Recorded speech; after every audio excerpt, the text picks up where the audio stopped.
Good morning বন্ধুরা, সত্য সোনা ডেল ব্লগে তোমরা সবাই কেমন আছো? আশা করি সবাই খুব খুব ভালো আছো, আর আমিও খুব ভালো আছি। তো চলে আসলাম নতুন একটা ভিডিও নিয়ে। তো ভিডিওটাই যে বাইরে দাঁড়িয়ে শুরু করছি বন্ধুরা। হাত মুখ ধুয়ে ব্রাশ করে এসছি, এখন বাজে ওই যে 5:40 বাজে বন্ধুরা, মানে 4:40 বাজে। তো চলো রেডি হবো, ভিডিওটা দেখতে থাকো, সঙ্গে থাকো, সারাদিন কি কি করি। এই দেখো বন্ধুরা, পুরো সেজে গুজে রেডি হয়ে গেছে, একটু সিঁদুর টিপ আর একটু লিপস্টিক আর কানে করেছে একটা চুনো।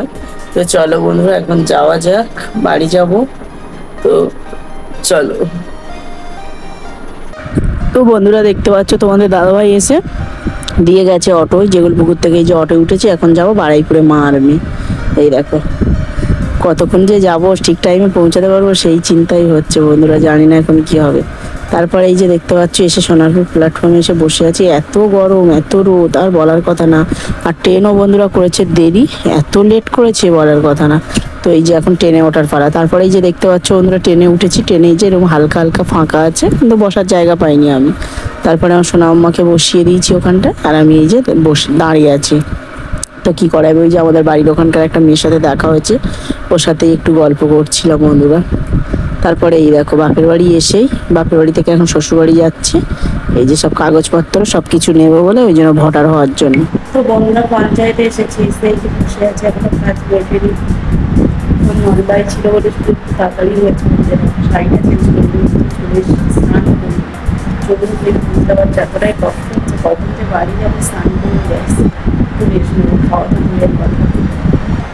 এতটাই কষ্ট হচ্ছে, কটা বাজবে, 3টে তো বাজবে। তো বন্ধুরা, আমি তো শ্বশুরবাড়ি এসেছি, তোমরা তো জানো পঞ্চায়েতের কাজ মিটি। তো এই যে এখন রান্নাঘরে রান্না করবো। দুপুর থেকে কোনো ভিডিও করি, একটাই কারণ, তার পুরো 4টের সময় বাড়ি এসে খাওয়া দাওয়া করেছি, দেখো পুরো ঘেমে গেছে, কী বলবো। তো আমার শ্বশুরমশাই মাংস নিয়ে এসছে, ওটা এখন রান্না করবো। চলো দেখো বন্ধু, মাংস রান্না হবে, রান্না করবো, তার জন্য সব কিছু কাটতে হবে। তো দেখো বন্ধুরা, এই যে রান্না বান্না করে এসে আমার খাওয়া দাওয়া করেছে, আমি খাওয়া দাওয়া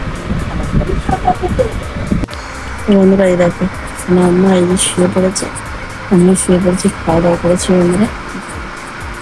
অনেকটাই রাত হয়েছে, আমি ভোরবেলা উঠে এসেছি, খুব ঘুম পাচ্ছে।